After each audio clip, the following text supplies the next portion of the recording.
What's up? What's up, flooring family? Welcome to the Huddle. We're here every Tuesday at 3 o'clock to discuss maintaining forward progress in your flooring career. I'm Paul Stewart with Go Carrera. With me, as always, is Daniel and Jose Gonzalez of Preferred Flooring from Grand Rapids, Michigan. Fellas, we're trying to catch up beforehand here, but how's things going? Better this week for me, man. I was down and Yeah. out last week. Yeah, there was a bit of, I think, a Man few of flu. us down. I was down, you were down. I had the man flu. Yeah, For being scientific, I had the man flu. the man, the man flu. Cool. Well, this week's a little bit off the beaten path of flooring installation and tools and everything else we talk about a lot. We are going to be talking about mindset, and I think, kind of diving into the mindset that you need to take the next level, and almost no matter what level you're at now, but taking it to the next level. You know, I've had the real pleasure and I'd say blessing of working with some of the, at least one of these guys. His name's Ed Milet, is one of the top mindset coaches on the planet, really. Certainly in the United States, he was uh, one of Tony Robbins' Losing you a little bit. early pro. But at the same time,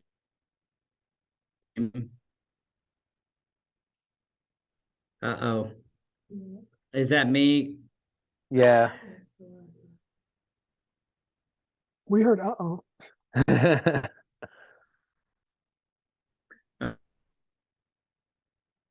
Okay. Okay, let me try something here. Is that our end, Daniel? No, it's your Wi-Fi, Paul. Yes. I'm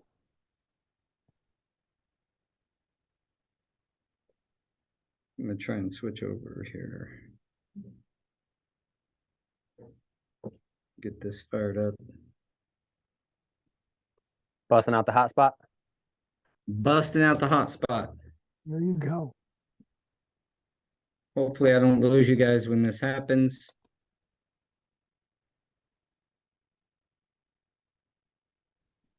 You know how to get back on. Yeah. If you don't, Ashley does. She's pretty smart. How's that? Is that better? Yep. Okay. Probably looked like a robot for a second there. Sounded like a robot. So I don't know where I started really So breaking. The coach. Yeah, just start with one of the, when you were talking about the mindset coach. Yeah.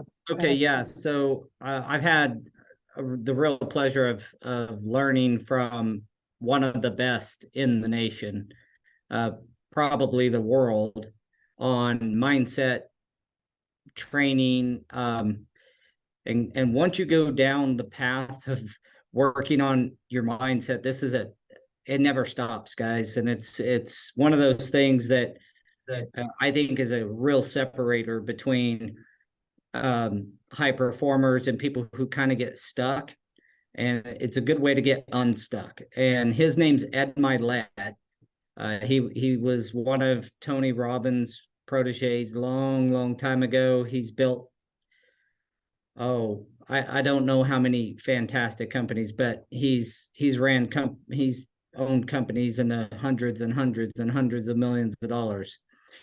Well, he just bought an island that has a 6,000 foot cottage on it. So that tells you anything. He flies in a Falcon 900 or some crap private jet. So he's he's been ultra successful, but he's one of the most down to earth and very personable people you'll ever meet. I don't say that to brag on Ed. What I'm saying is he did come from nothing, and like Tony, he talks about the 6 real human needs, and one of them being significance. Others are like variety and security and those types of basic human needs. He's high on the significance chart, meaning when he achieves things, that's what really feeds his soul. But what he's taught me over the past probably 3 to 4 years is no matter what level you're at, you can take these steps to take yourself to the next level. And those steps start with your mind. It's really fascinating if you think about the brain. Everything you see, everything you've touched or you use on a daily basis started as somebody's thought. Mm-hmm. It was a thought in somebody's mind that collaborated with some other people's thoughts, and then some engineering thoughts, and then before you know it, you have a product that you love, like an iPhone or something. So a lot of people, when they get stuck, and when I get stuck, and it happens when you hit these ceilings, and Ed teaches this theory that we all have an internal thermometer, kind of like on the wall in your house. And if you're at, if you're set at a 70, it's real hard without changing your mindset to perform better than that. And sure enough, you'll have this great success on something, and then you'll feel yourself just crash right back down. I know that I've witnessed that in my career and in my personal life, and athletically as well. When I was competing in different races, OCRs and such, you can catch yourself doing really well at something, and you get this real success it feels, but then you almost self-sabotage, and it's because you haven't changed your mindset to most of the time believe you're worthy of that. So when we're installers, and a lot of companies that are around right now are installers like you guys or like myself that went on to start building a company, and your belief system changes, right? Mm-hmm. You start to believe a little bit more as you go. As you achieve something, you start to believe. Well, that's kind of slowly moving that temperature gauge back up to where you want it to be. Maybe you're at a 50 and you want to be at a 70, so to speak. Believing that you can get there is the first battle. And thinking big is the other thing. Like, you won't fail if you don't think big, right? Because if you're always thinking really small, those are achievable things. And that's what limiting yourself. Yeah. If you've been to a goal setting workshop or something where someone's teaching you about setting goals, they're going to tell you, like, set big goals, most of them. And I believe in that, but you also have to believe that it's possible. Right. I've been listening a lot to Simon Sinek. Like, I just listened to Start With Why, and then I'm listening to Find Your Why right now too. And one of the things that he always points back to is Henry Ford. Whether you think you can or you can't, you're right. Yeah. Correct. It's all in how Is that who said that? Yeah, Henry Ford. I've been saying that to people since I was a little kid. Yeah. I heard. I just been saying it to them. I'm like, heard that somewhere. It's like it's all in what you believe, right? If you believe you can, you're gonna do it. And that's where we kind of balance each other out, because he thinks that 100% anything is possible. And then me, I'm more like, ooh, that's gonna... The eternal optimist. I just think it's all feasible, right? Because you surround yourself with, we've been fortunate to surround ourselves with great minds. And when you surround yourself by people who are full of positivity, it feeds to your positive nature too. And that's where most of that comes from. I've never had a coach like this gentleman that you're talking about. Maybe I should look into that because mindset is different and it has changed and it will change. Mindset today isn't going to be the same in 5 years. I guarantee that. But I think yeah, it's a discovery. I mean, they're going to discover new ways. The truth is, your mind doesn't change that. Like the neurotransmitters and these things, they don't change that fast. But humans are starting to learn. They're calling it the enlightened phase, where you're starting to learn that your mind is your tool. Like your subconscious is your tool. Yeah. And your job as a human is to feed your subconscious the things you desire and believe in, and allow things to happen. That doesn't mean you imagine stuff and poof, everything just appears on your front door. But it means you still have to take action. But that's part of you. And this is the cool part. Your taking action is part of you solidifying your belief in something. Like if you really believe something, you're going to take action on it. Right. Yes. And if you don't, that's when we procrastinate. That's when we hold up. It's either fear or lack of belief. And so what you think about and how you go about your day, and like Simon Sinek, man, that dude is absolutely awesome too. Yes. Start with your why. I have not read that, Daniel, so I'd like to hear some of the insights you've garnered from that. But one of Ed's most, this comes from neuroscience. This isn't phony baloney stuff. Now, have you guys ever heard of The Secret, right? The book, The Secret. It's like talks about, it was one of the first books written on. It's funny. I think I have it. I might have downloaded it. But I think you talked about it one of the last previous episodes, right?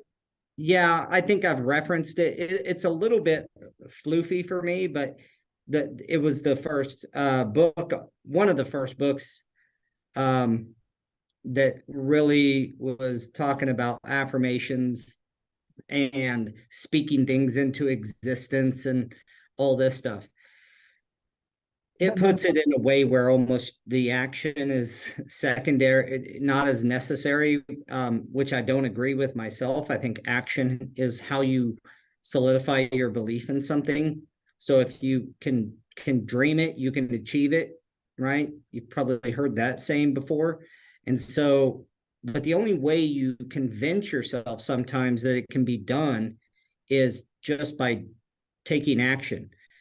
I know that even in actually installing floors, I've gotten a set of blueprints before as an installer, and I'm like, how in the world? I don't know how to do this at all. I don't know. I love those prints. I love those kind of. How in the world am I going to make this happen? Well, you just take one step and 1 foot in front of the other, and you start working it. And you start to figure some things out, and you start to figure out how to get it done. You make a few mistakes, course correct, So this is applicable stuff, but first you have to believe you can actually do it. So getting those drawings, like you said, you love them, Jose. I love it. I love the thought process and the internal brainstorming that is involved in that. When someone says it can't be done, or you feel like, or it's like, as you looking at, you're right, like that's impossible. Just the thought process going through that. I don't know why I love that part. I just love that part. But when you look at it and you're like, yeah, I can figure that out. Like in the back of your mind, you're like, I can figure that out. I'm always like that, no matter what. Yeah. Well, that's the belief. Yeah. That's the belief. That's the piece that, a lot of people lack. And you just have to find that belief. Or some people, it comes very natural, like yourself. And you need Daniel with the lasso to kind of rein you back sometimes. Like, I know you think you can do it, big brother, but just think about it for a second, the thing is, like, yes, it can be done, right? But like the perspective that he brings to it is like, I'm sure it can be done, but at what cost can it be done? Right. What's it going to do? What domino is it going to tip over for that to be the end goal? That's where he comes into play. Well, sometimes it's a matter of, yeah, we can do it, but this tool costs this much, and are we 100% going to need it? Is this going to justify Yeah, this purchase? Yeah, is you the know, juice worth the squeeze? my mother told me a long time ago when I was a little kid, when I used to fix everything, if I can take it apart, I should be able to put it back together, right? So just that little thing that she told me when I was a little kid makes me mentally dissect everything before I even touch it. And that's where the confidence comes that I can figure it out. Like if Well, it's your on mom was the paper. first one that instilled belief in you. Well, yeah, but I also ended up with a lot of extra screws and parts, and the things never really worked again. But Well, I don't work on my own vehicles. Yes, me either. Well, so one of the core principles that Ed teaches is called the RAS, or the reticular activating system. And it's literally a neuro circuit in your mind where what you focus on, you attract more of. So if we're focusing on negativity and I can't, and this is tough, my life sucks, whatever. If you're in that kind of a mindset, you are going to bring in more of that into your life. It's yeah, like your subconscious is built to affirm your consciousness, your conscious brain. So it's like, oh, you can't do it, let me affirm that, let me make sure that you don't go jumping off a bridge because you're wrong, like it wants to keep you stable. And so whatever you're thinking of most, whatever you're focused on, where your mind goes is where your subconscious mind goes. And if you're thinking of the positive things and you're thinking of the success of your company and the success of your projects, and this is tough, like especially when things out of your control maybe at some point is causing that to not be true, like that you're in the shit, so to speak, but you got keeping a positive mindset. And I've seen this work on multiple projects. Like, just keep thinking about the positive side of things and things tend to work out. That doesn't mean you just sit back on your finger and lean back on your thumb, so to speak. You got to take action, but keeping a positive mindset about things and keeping at the front of your mind the things that you want to achieve, whether it's as an installer, as a company, as a, regardless of level. I mean, you guys started as installation, as installers, kind of in a bad situation. You learned some stuff. You found a lot of value in, education and training. And as you got a little deeper into your install, and you started to get better and better, and then you took the next step, and now you guys own a company and you employ subs and you employ installers. And starting from a I'm not going to say an installer, because I wasn't an installer. I was just a guy pushing a broom, that they got tricks played on him all the time by my well, I think that's my how every installer mechanics. starts, right? Every installer starts by pushing the gopher, the grunt, Yeah. the broom pusher. Everybody starts like that. Yeah. Well, some of us are smart enough to maybe go get some training first, or lucky enough to go get some training first, where you have a little bit of knowledge when you walk onto the job site. Yeah. I had zero knowledge the day I walked onto the job site of what it took to be an installer or do anything. So, but yeah, what you think about it really affects the opportunities that come your way. It's very similar to if you go buy a new car and you thought the car was pretty unique, you liked it, you loved it. As soon as you buy it, you see 10 of them on the street. Yes, 100%. Well, did 10 more people just get the car that day or something? No, you just didn't recognize it. And now that it's at the front of your mind, you notice it. So you notice, and your subconscious works on the things that you are focusing on. So a lot of mindset, it's easy to say just think positive, but that's one of the hardest things to do when you're in a negative situation. So what's one of the good exercises for that though? And I think I'm asking on a personal level too. Like I take time to sit back and take a breather and what I call manifest, right? I try to take time and focus on my subconscious. Does it work all the time? No, but it's a muscle. I feel like I constantly have to work on it. Like I want to know what everybody else does. Is there something else that might work better for me? Is there Well, just curious. it is it is focusing and taking a step back. If you're talking about being in a boiler kind of situation, I'll tell you a story. Breathing, Ed calls it breathing from your heart. It's kind of like just breathing from your chest, but imagining from literally from your heart. It's kind of the way that you feel when you hug somebody you really deeply love, and breathing that in. You know what I mean? And I know this sounds a little pie in the sky stuff, but it is true. But when you're in an emergency situation, uh, you know, calming your working on the exercise of breathing and controlling your breathing comes in real handy when you get in an emergency situation.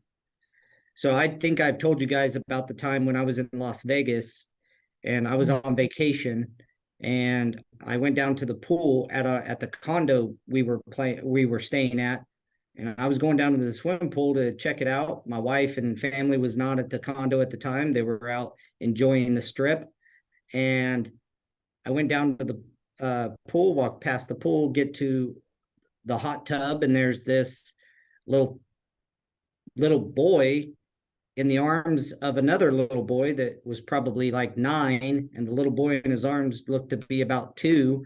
And it's 117 degrees in Vegas at the time, and I noticed his lips were blue. And I was like, he's in a hot tub. It's 1,000 degrees outside. Something's not right. And I said, is he okay? And they were like, oh, yeah, I mean, it's just a little 9-year-old kid holding him. Well, I grab him and by the arm, and he's a wet noodle. I mean, he's just nothing.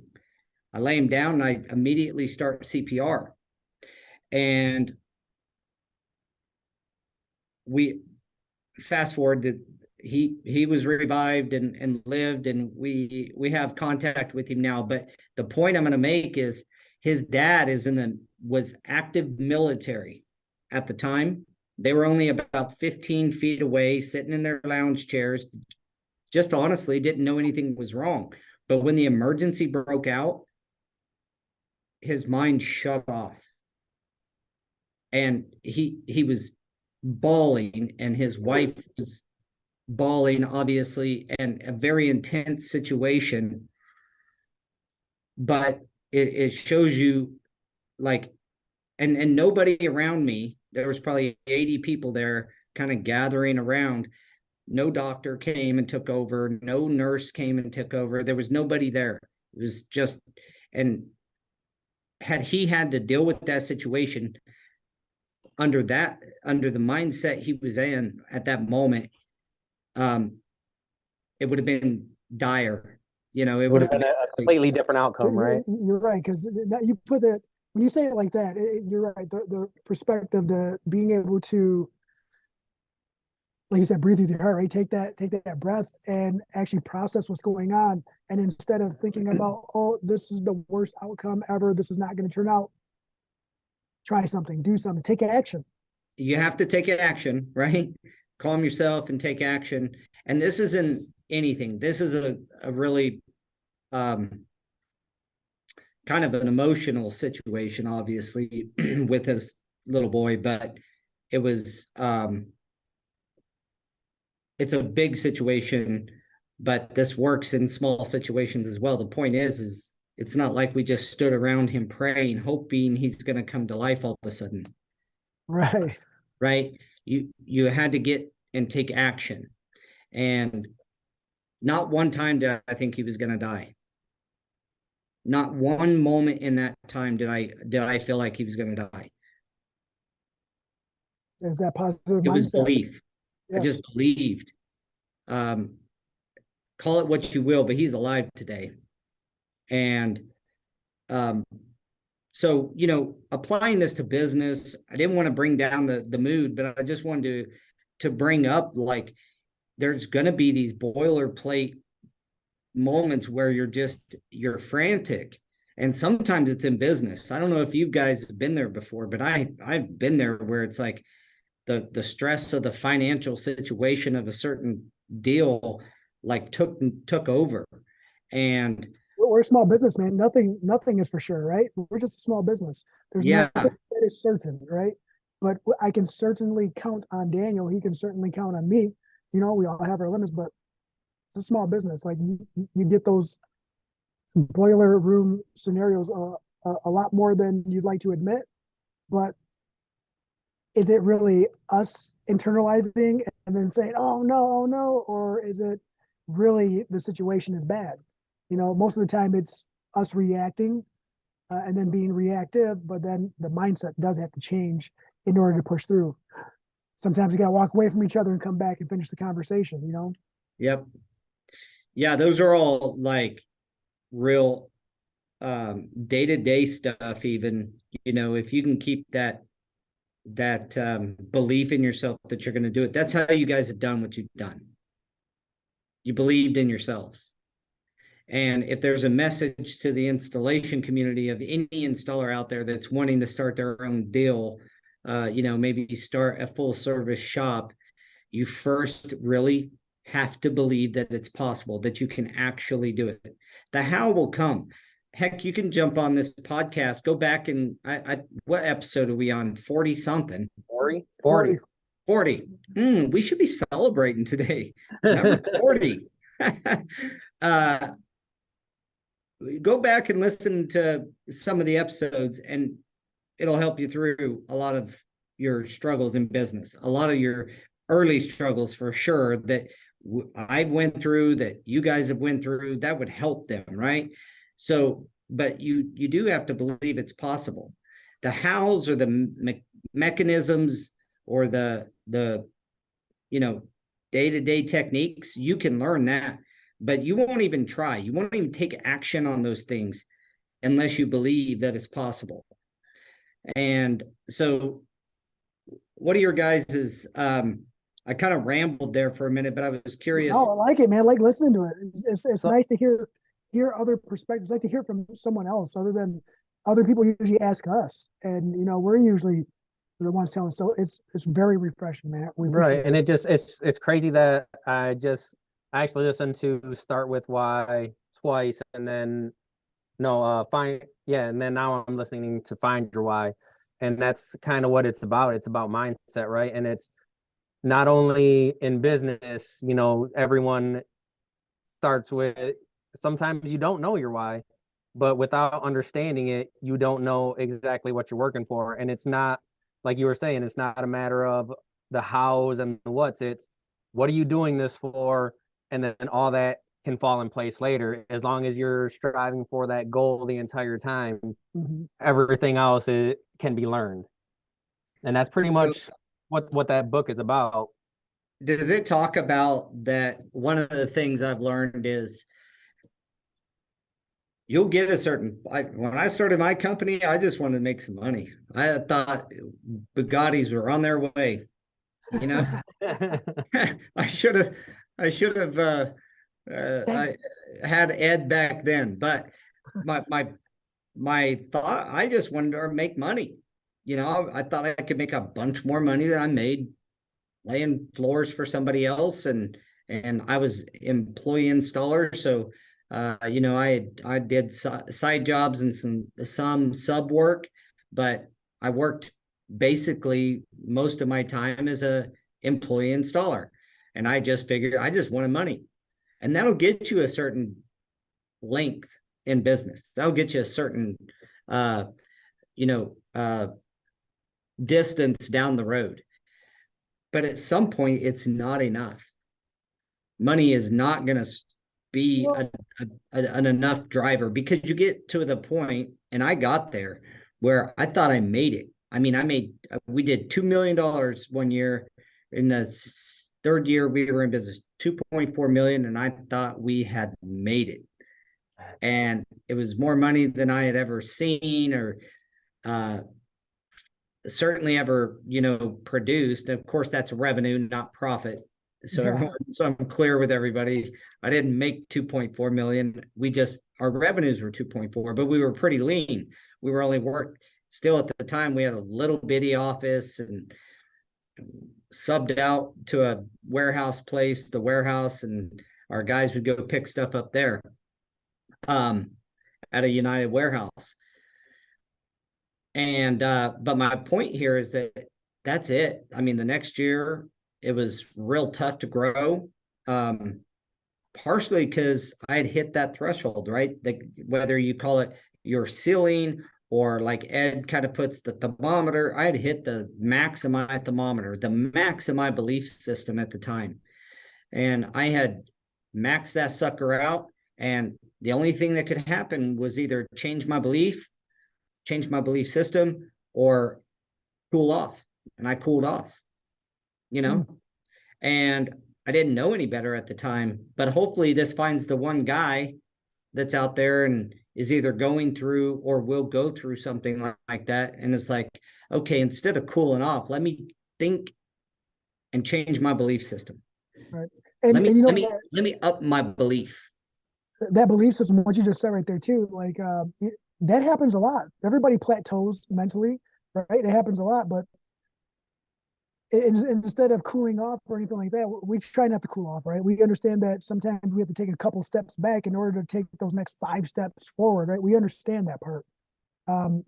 But using your temperature as a reference, like if we want to hover, or we hit it at 70 was our cap, and we want to hover at 70, like, know that it's okay to hover at 70 until the rest of it starts making sense to you, until you find the path that you want to go down.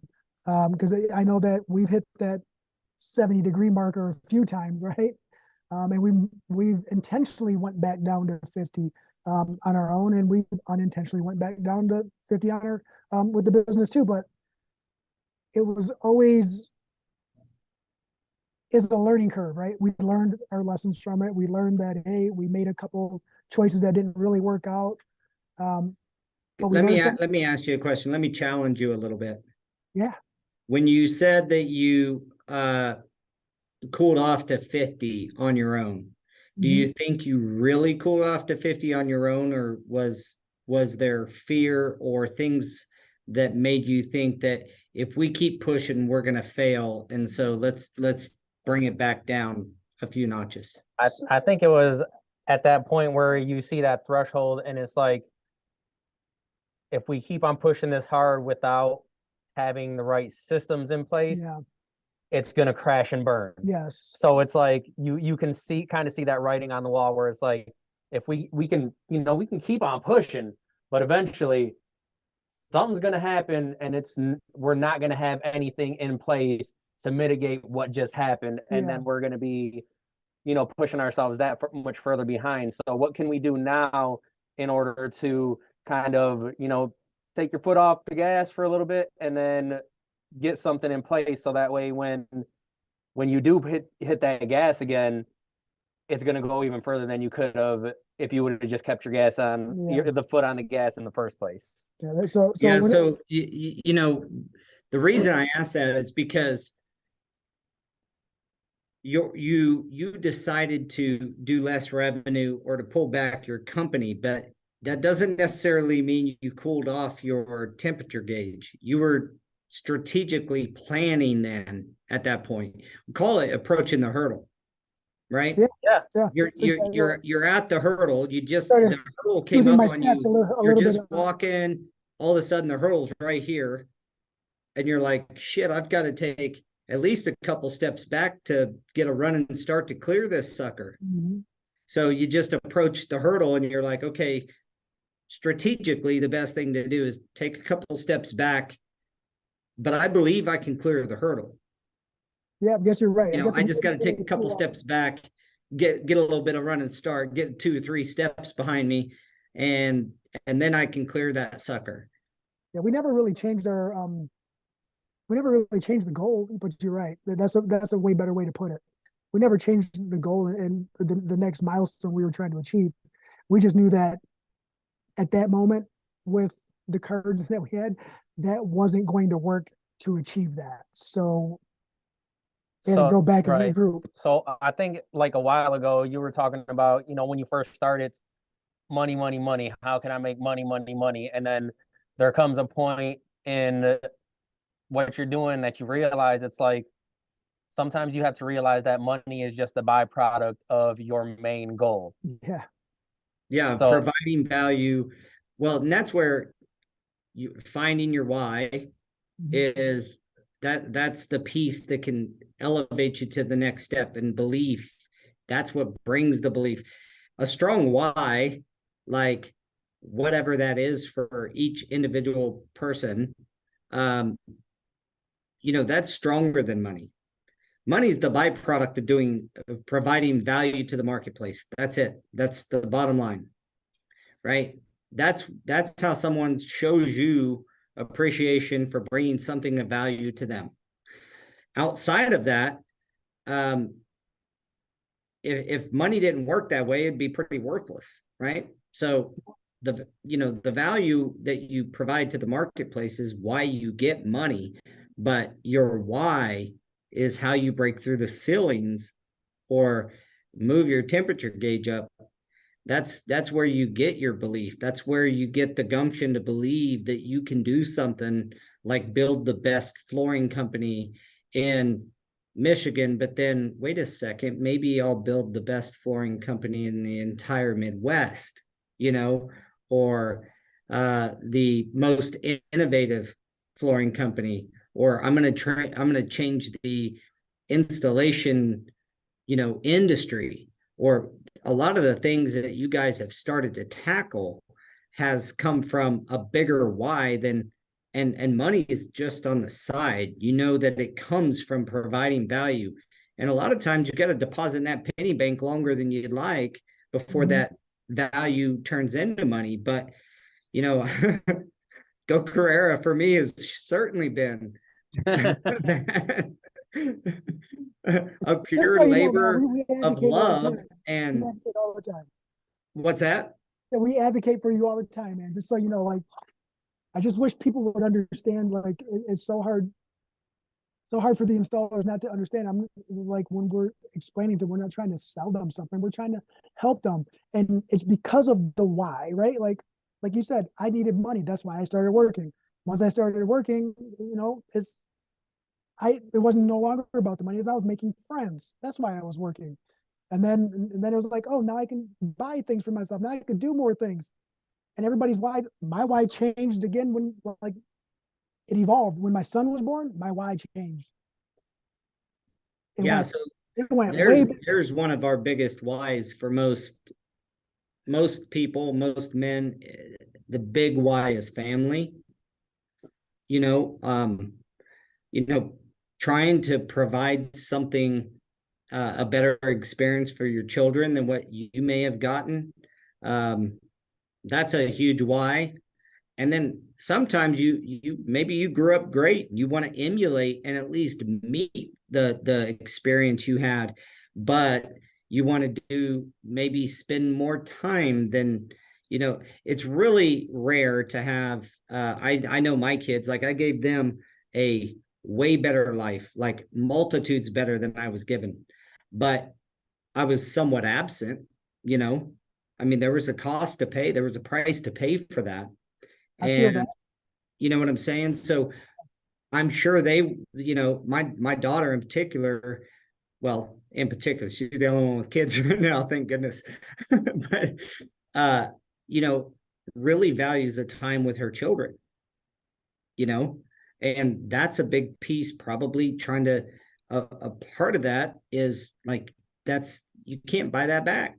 she realizes something that I was going for a different why at the time. It's the one thing that always stays in my mind when I'm trying to take myself to the next level is becoming the person that I'm going to have to be to achieve the success that I want, right? Like become the person first, and then so that you're ready for that success. And that helps a lot too. And there's a lot of different concepts that we've talked about here, whether it's keeping the positive mindset, realizing that your reticular activating system actually brings more to you of what you think about the most, or finding your why and realizing that money is just a byproduct of the value you provide, or in this instance is becoming the man that I have to become to get the success that I want to get. Like you don't just have that next level success in the old you. The old you is not prepared. That's why lottery winners, like 90% of them, go broke. Yeah. No matter how much money they win, fellas. Hey, I'm not gonna lie. Like they I go would broke. probably go broke if I won the lottery too. You know, you don't believe you deserve it. Lottery, you guys will probably never see me again. I highly doubt that. You wouldn't come down to Wichita and see us? Yeah, he probably Jump on your private jet and come down and say hi? Via Zoom. Via Zoom from the Bahamas. From my mansion somewhere. I would not move to the Bahamas. Yeah. I forgot about your experience. But Noted. The why definitely has a lot to do with mindset, right? And in order to stay on track with the why, everybody, your why is going to evolve. It's going to change, right? Like I when we were talking, I just pictured my why as a pyramid, right? Like my initial why was down here at the bottom point of my pyramid, but then it evolves into many different whys. And at the end of my life, I know that it's all going to tie right back to that same why. Like it's all going to tie together. And thing is, here's an interesting concept, because you talked about the end of your life, but one of the concepts is that when you die and you go to heaven, that you meet the you were meant to be. Now, you don't have to be believe in heaven or hell and all this to get the concept. The concept is like what your potential is. Someday you're either going to have the feeling of regret or achievement to that potential. Like, are you pushing yourself enough? So sometimes we get scared and we're scared to grow into pain. You know, if we know that next level is going to be very painful, then we're scared to grow into pain. In fact, some experts will say that you will self-sabotage to not grow into pain. Like, it does make sense. Like, I'm going to do something to purposely go into a pain line, you know? But a lot of times it's your why that'll get you plow through that pain line, and then your ability to execute. And I won't get off the fact that we have to act and execute. You know, you have to do things with that belief, with that mindset that you can achieve it. The very first, you know, whether you believe you can or you believe you can't, you're right. Remember that. That's one of the best sayings ever in that many words, you know? You gotta say it with emotion too. You believe you can do it, you're right. But if you believe that you can't, you're also right. Yes. Like I say that to my kids all the time. And I mean, they're kids. They're 10 and my girls are 6. And I know that in one ear and out the other, right?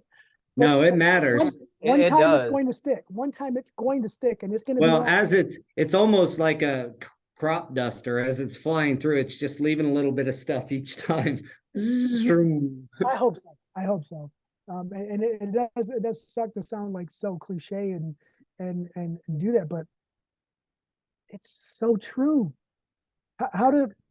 What do you do to for your mental awareness and your mental peace to make sure that you keep on track? I mean, I have a tendency to overload myself. Daniel does too. Like I don't lately my outlet, since this is my first official year not coaching, not having a team of my own and traveling, my outlet unfortunately is going to be, I mean, unfortunate for my kids, is going to be their sports, right? Like that's going to be my outlet, hanging out with my kiddo doing that. That's fortunate for me. I'm happy to be able to do that, but it's unfortunate for them because they're going to hear me cussing and telling me better. But not at my 6-year-old though. I won't do that out loud. Yeah. Well, Yeah.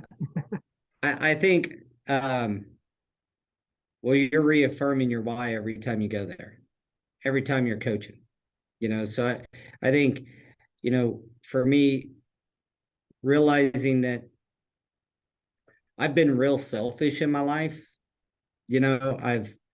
I've built most of what I've built for me or for my ego or to give my kids a better life.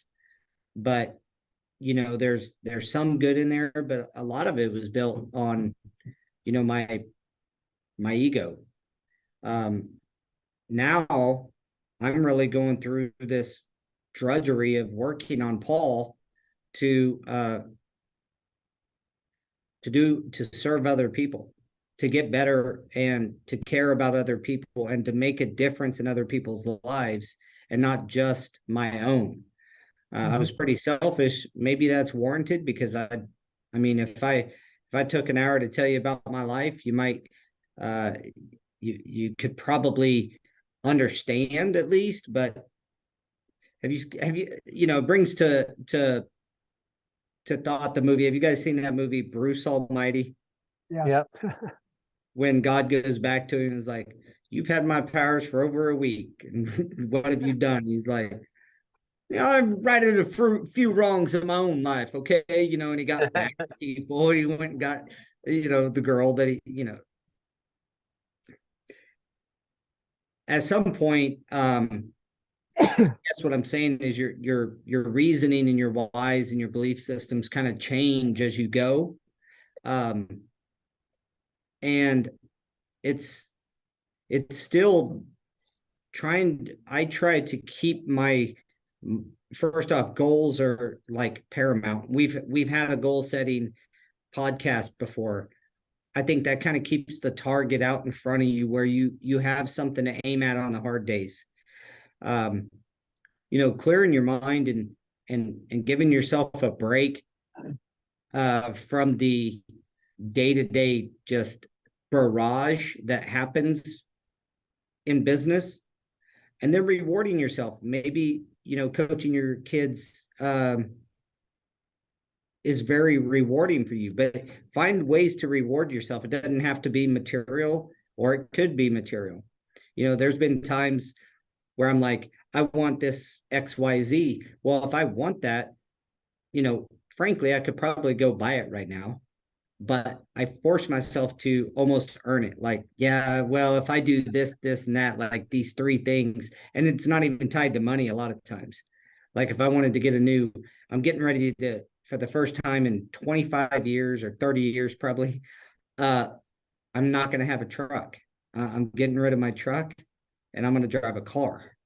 And like you're gonna just park your truck somewhere, right? No, well, I have a half dozen at the office that I can use at any point. So it's gonna be one of the office trucks. Daniel had to park his truck. Look, I just had to get rid of my truck too. Oh, well, you didn't have to do that to get a new car, dude. Call me next time. I'll tell you how to get a new one without doing that. Unfortunately, the parts and stuff are so expensive. I don't even know if they'll total it. I don't think it's that much damage. Wow, that didn't look good. No, but I'm probably gonna have to wait like 6 months in order to get it back. Wow. So what happened? Someone was making a right-hand turn and changed their mind at the last second when I was right there. Yikes. when he told me that, all I can think of first thing, big brother status was, well, first thing was, is everybody okay? The answer. Yeah. Second was, so it's your fault. You're just telling me it's your fault. Third was, is you picture them slowing down, like, because I've done it, slow down, like, oh, nope, never mind, you jump in. But me as the person behind, I'm timing it out. I've already let my foot off of the brake. I'm back on the accelerator because they're going to be turning and I'm going to be clear. Yeah. Dude, the only accident I've been in is the same thing. Someone was getting going. I thought they were going to continue to finish their right-hand turn. So I looked and there was no one coming. So I hit the gas as my eyes were off and they just stopped. Bam. Gave them one of them. Nobody got totaled, but yeah, so I forget where we were at with you're gonna get the first time in your life you're oh getting yeah, so I'm gonna buy a car. I've decided I'm gonna buy a car, but this time I decided I'm not just gonna go buy it. I'm gonna put some parameters on myself that I can go buy this car that I as cars go, it's kind of funny since I've never bought. I cannot remember buying a car other than for my wife. So Like, this is where the Bugatti comes in. No, I'm looking at an Audi S7, and Those are nice. But you can get a manual, right?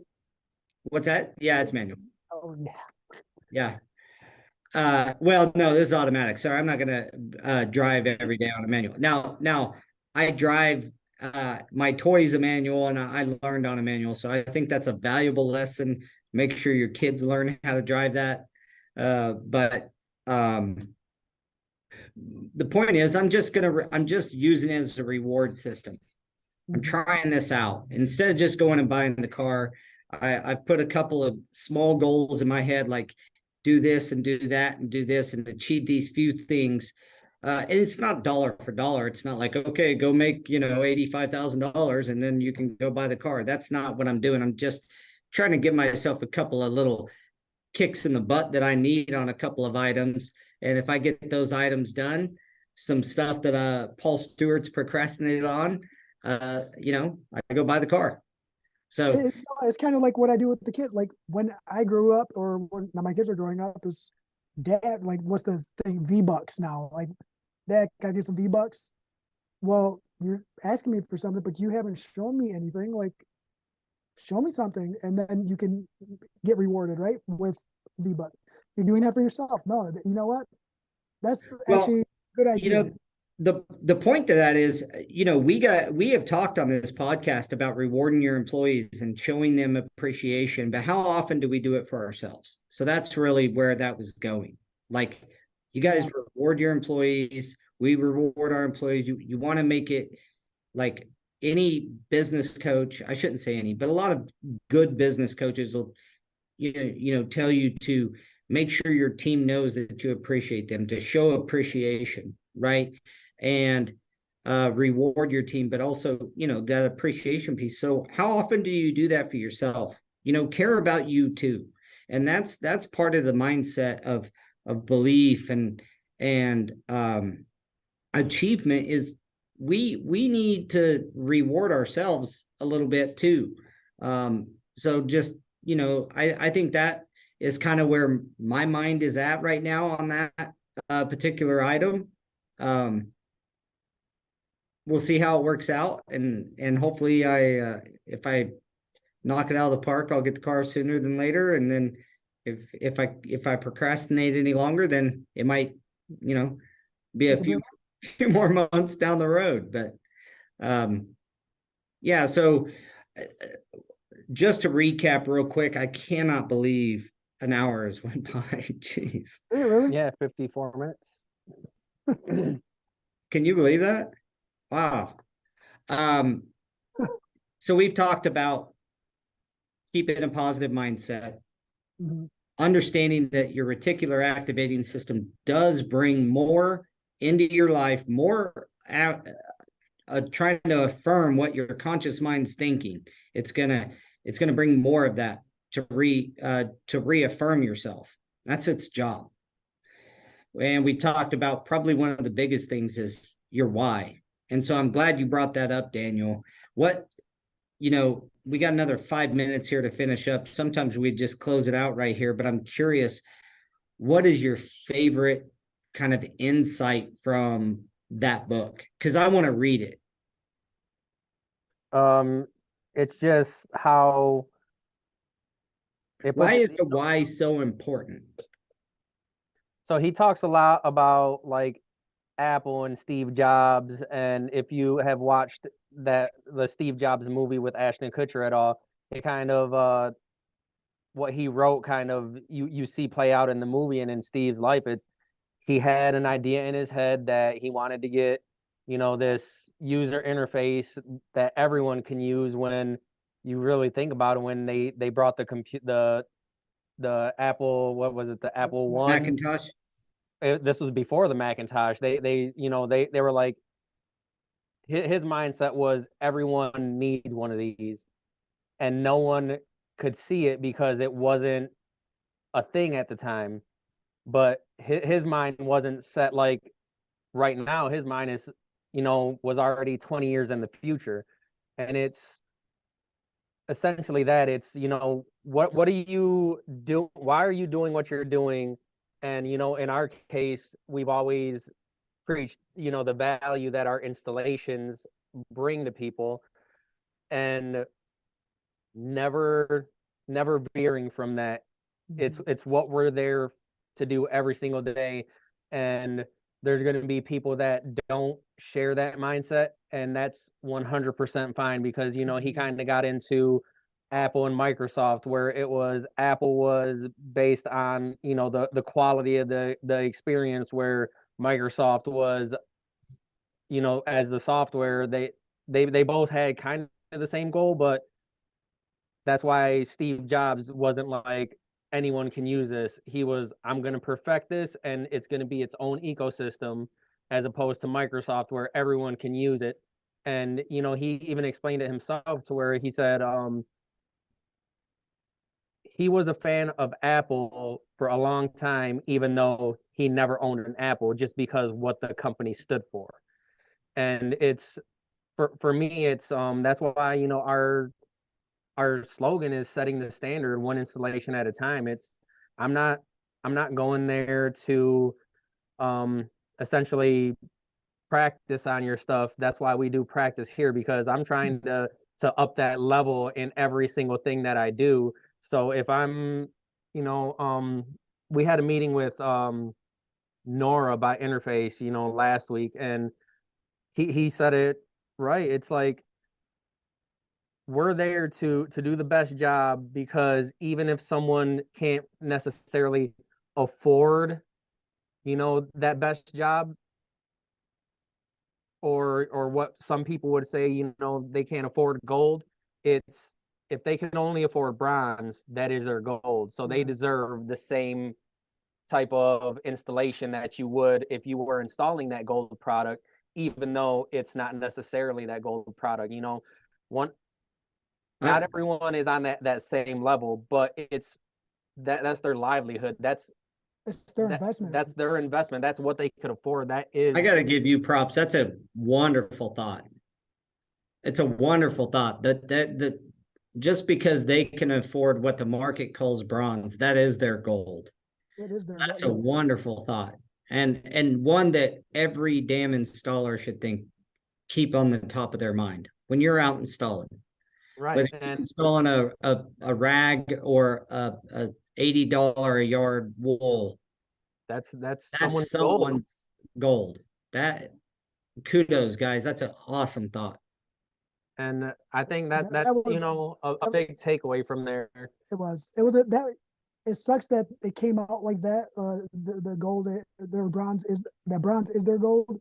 But what it did was it opened up our values, and it actually made we lost a relationship off of this conversation, because we walked away from the job. But it was I felt it was safer for me, safer for the crew, and it was our choice. But it also solidified what our values were, right? Right. That's what we're trying to do. And it made us like. The rep was asking us why we didn't do work for a certain company, and the best explanation that I can come up with is we don't share the same values. Yeah. And that's okay. They're going to do their thing, we're going to do ours, but I'm not going to sacrifice my values to make someone else happy, because that only deteriorates what we stand for. Yeah. So that's the big thing, right? It's people are going to have different values, people are going to have their own whys. The thing is that you stick with your why, and the people that you want to attract, you will. Yes. And the people that you don't want to, you won't. Yeah, that's right there, kind of encompasses what we were just talking about. And there's a great saying that says, you do no service to the world by dimming your light.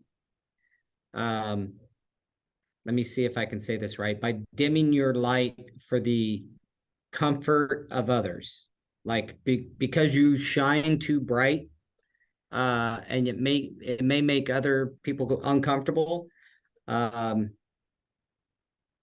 You're not doing the world any service by you dimming your light down to their standards. Keep your light bright, and you'll attract those people who have that. And I know we're running over a little, but another thought to me is that this also all equates to who you surround yourself with and who you hang out with. They say you're the sum of the 5 people you hang out with.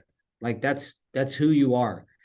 A lot of people will say, show me your friends and I'll tell you who you are. I can tell you who you are by your 5 closest friends, or 5 closest people. Friends in particular, because you get to pick them. Family, what's the saying? You can pick your friends and you can pick your nose, but you can't pick your family, or something like that. Or pick your butt, whatever. Yeah, you can pick your butt and you can pick your nose, but you can't pick your family. Yeah, what a great discussion. I love that last thought there, man. Yeah, and the other thing that I've been doing lately too is, because we're focused on mindset, is realizing that you can change, right? And you don't know everything. So I watched a TikTok, because everyone's got a TikTok these days, and you actually learn quite a bit of stuff on there. And there was a motivational speaker on there that he said that he was 20 years old. He just got done with his, one of his conferences, got his first standing ovation from his peers, and then got into a car accident. And the doctors told him that he was never going to walk again. And he said it was kind of from that moment on, it was, I'm just going to be the happiest person that I can, regardless of the circumstances, because I'm still alive. And his doctors were worried about him, and approached his parents like, this is going to come out some way, somehow. He's going to end up sabotaging himself. But it's really that mindset thing. He said his dad talked to him and he was like, I thought you knew me better than that. So he explained it like, if something happens and there's no way that you can change the outcome, you have 5 minutes to be angry, and then you got to be done.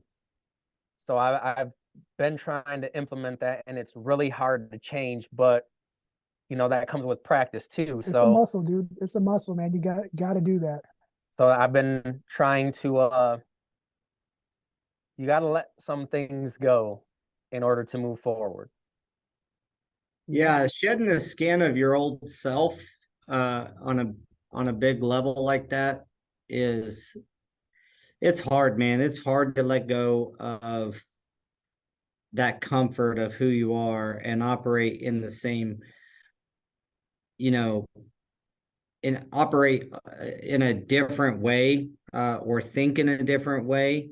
But if something's tugging at you to do something else, to do something greater, to go to the next level or go a different direction or whatever, if something's tugging at you, it's hard to also not listen to that. So you get this conflict in yourself where it's like, I know I can do more. I know I can be more helpful to people, or I know I can grow the company to my dreams. But at the same time, it requires change. It requires a new belief in yourself, and almost like a snake shedding its old skin to grow. You know, that's why they shed it. They have to they can't grow with the old skin on, so they shed it off to a new set. And if we can do that and remind ourselves, and I like the thought that, like, give yourself 5 minutes to be pissed off, but then after that, back at it. Back at it. And that's what Eduardo says right here. He says the old you has to die to make room for the new you. But like you said, it doesn't necessarily, you don't necessarily have to die. You just have to grow. And you have to realize that you can grow. Well, the old you doesn't. Most of the time, the old you has a lot. I know the saying, and not to disagree with Eduardo at all, but I think you're right. I think it's more about growing, because you got a good foundation. Even if you had a rough upbringing or maybe didn't do all the right things like I didn't, there's still a lot of good there to build off of. Don't throw the baby out with the bathwater. The good stuff, just grow, build that, and kind of shed the old, some of that old, the bad stuff, the stuff that's keeping you down, the stuff that's weighing you down, your past. Almost said the F-bomb. Forgive yourself. Like, forgive yourself, you know? Freaking forgive yourself for some stuff. Just to go off of Eduardo's thing right there is, and that kind of hits home for me too, right? Is the old me didn't die to me, right? The old me is still there. The old me died to everyone else who knew the old me. That's a good point. Perception. Right? Yeah, is died, but no, that's still me. But that's why I'm who I am today. That's why we have the goals. That's why we have the whys. That's why we try to stay focused to a certain extent. Obviously, you got to try to maintain focus, and it's the only reason we keep pushing forward, right? When I keep pushing forward, and luckily I got Daniel to bounce ideas off. He bounces ideas off me, but I've got a Daniel too. Yeah, everyone needs a Daniel. I think that's the point of this episode. Yeah, get yourself a Daniel. That's another thing. But well, this was a great episode, though. I liked it. I liked it too. Yeah. I'll tell you. That was a ghetto face. Well, we're right there. I know that we've went over, and it's such a fascinating topic. And when you start talking about the application of all this stuff, I know it can seem like, it doesn't apply to you. And I'm talking to the audience and people who will consume this content elsewhere is, the journey of self-discovery and personal development and mindset it's a lifelong thing. So you're signing up for a long time. So don't get discouraged. And as always, if you ever want to chat with one of us, the way to get a hold of us. We've told you guys our emails, and we're on here every week. Feel free to jump on and participate. I will Facebook, say social media. Yeah, we're on social, on both of our channels. So, and if you do like this, you're watching it on whatever medium, consider giving us a like or a subscribe. I see this on YouTube all the time. Smash that like button. Well, or gently rub the like button. I don't care. I forgot about that. Give us some likes, give us some love. So, and then next week we got to start putting this out there. We're going to be giving this guy away. That's next week, I believe. All right. So. I think everybody. That's what said, right? Well, it is now. So Ashlyn just confirmed. Next week, said Apple Watch. So if you're watching this on YouTube or something, you better tune in live next week. That could be yours. All right, guys, man, I enjoyed the yeah, it's just a box. It'll hold a necklace. I enjoyed this immensely. I feel like I could keep going for another 30 minutes, but then people's going to see an hour and a half episode on YouTube and not even click on it. So right. We'll have to circle back and do some more of this. We're gonna have to have Ashlyn go through and just cut up the interesting parts and start posting them on Facebook Yeah, or TikToks. TikToks. TikTok. We need some TikTok action going. Dude, All right, guys, man, I love you, dudes. I enjoyed this so much, and I appreciate you guys participating. And you always bring something that's a nugget that I get to take away. So very selfishly, I'm very grateful, and I likewise. know that our audience loves it. And When you were talking earlier, I was downloading more books. He wasn't paying attention to you. See, be a consummate learner. That's a good way to be for sure. or anybody out there, next week we will have the 800 number out for everyone who needs to rent a Daniel for a day. Not Daniel, we'll get that active. I'll throw my Daniel on there too. He was one of them. He was already on. All right, hey brother, I'll see you at FCICA. See you next week. Will you be there too, Daniel? No, I will not. I will be here. Okay. Just like last time. I know, last FCICA. Like every time. Well, we'll see you there, and we'll be shooting from there next week. So I'm actually a panelist for one of the panels this go around. So I'll have these sweet I'm on microphones for you guys to use. I'm running a one of the wall tile 101 panel. are you? Yeah. Better learn some stuff. I'm gonna go sit in there. I'm gonna be a heckler for sure. All right, guys. Signing out. We'll talk to you next Take it easy, week, brother. and see you in Tucson, brother. Yes, All sir. right. See ya. Bye, guys.